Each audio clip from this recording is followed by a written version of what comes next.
Kasih karunia dan damai sejahtera Allah Bapa kita dan anaknya Tuhan Yesus Kristus menyertai saudara. Amin. Shalom saudaraku yang terkasih, di dalam nama Tuhan Yesus Kristus senang bisa menyapa saudara di tempat saudara berada hari ini. Dalam dimensi yang berbeda tetapi dalam dunia yang sama.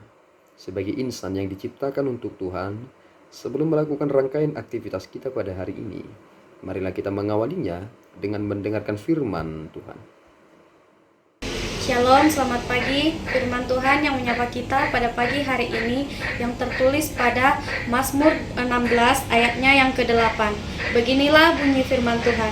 Aku senantiasa memandang kepada Tuhan, karena Ia berdiri di sebelah kananku, aku tidak goyah. Demikianlah bunyi firman Tuhan. Shalom, selamat pagi. Saudaraku yang terkasih di dalam nama Tuhan Yesus Kristus, apakah saudara sudah benar-benar tahu tentang berbahagia yang sesungguhnya? Bahwasanya pemazmur mengajari kita suatu kebahagiaan yang begitu agung, kebahagiaan yang tertinggi ketika Allah berada bersama-sama dengan kita, ketika kita berpihak di dalam jalan Allah.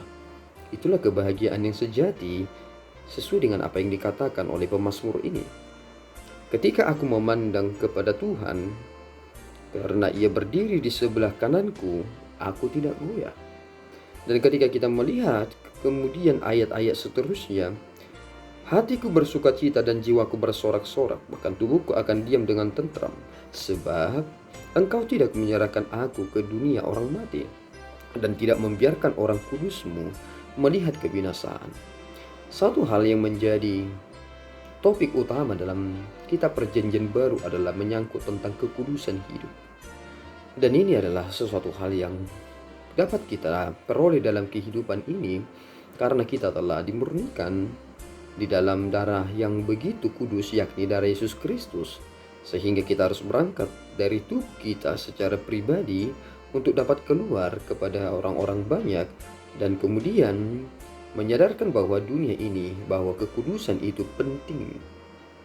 Bukan sekedar dalam posisi untuk memisahkan antara yang satu dengan yang lainnya, tetapi memang apapun yang kita kerjakan di dunia ini membutuhkan aspek kekudusan. Sebab kita tidak lagi memahami sesuatu hal yang sekuler dan memisahkan itu dari pekerjaan yang kita anggap kudus karena bersifat rohani, tetapi kita melihat bahwa ini merupakan totalitas yang hidup, bahwasanya kita membutuhkan itu sebagai bagian dari hidup kudus. Dan inilah sukacita yang terbesar karena Yesus Kristus telah menyatakan anugerah itu kepada kita. Lewat pandangan inilah kita semakin melihat apa sebenarnya tanggung jawab kita dalam hidup ini. Saudara yang terkasih, jika kita belajar tentang pengertian yang penting dari nats ini, bahwasanya pemazmur berkata bahwa dia adalah orang yang saleh. Tetapi kemudian kita perlu memperbandingkan dengan apa yang dikatakan oleh Rasul Paulus. Ia pernah berkata bahwa setelah aku bertemu dengan Yesus Kristus, kesalehanku adalah seperti kotoran. Ia mengatakan hal yang demikian.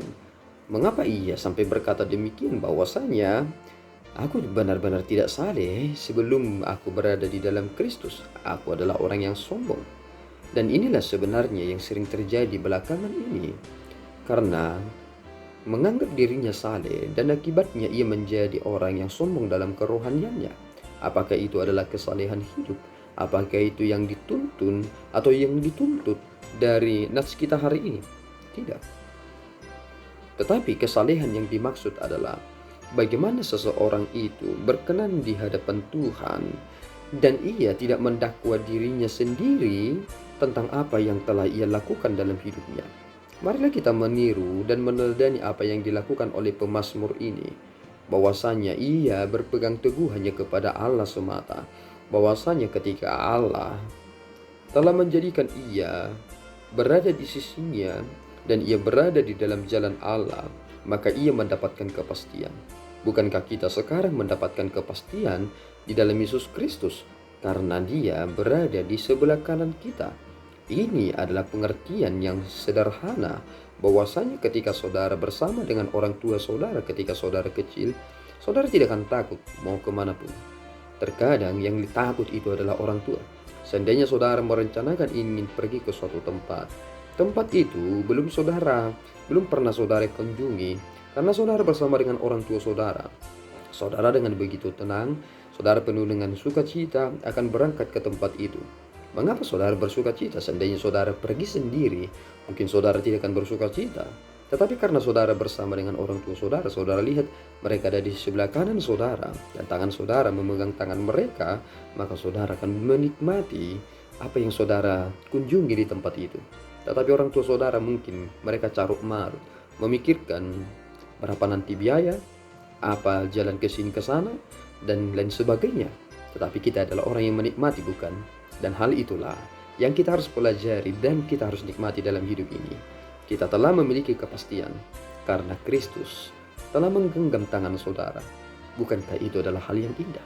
Mari menikmati hidup ini dan jagalah kekudusan hidup itu, dan jadilah pribadi yang baik dan hasilkanlah buah-buah roh. Tuhan Yesus memberkati. Kita berdoa. Ya Tuhan, kami bersyukur atas berkat-Mu. Terima kasih Bapa, Engkau telah menuntun kami untuk memahami firman-Mu, untuk dapat menikmati hidup kami dalam rasa syukur yang besar. Engkau berada Tuhan dekat dengan kami, yang menuntun kami, dan kami memandang-Mu ya Bapa, dan kami mendapatkan jawaban yang merupakan adalah kebenaran, dan itulah yang menghibur hati kami. Peliharalah Tuhan perjalanan hidup kami ini, supaya kami benar-benar hidup sesuai dengan kehendak Tuhan. Terpuji Engkau ya Bapa, di dalam Yesus kami telah berdoa dan mengucap syukur. Anugerah Tuhan kita Yesus Kristus, kasih setia Allah Bapa, dan persekutuan Roh Kudus menyertai saudara. Amin. Tuhan Yesus memberkati.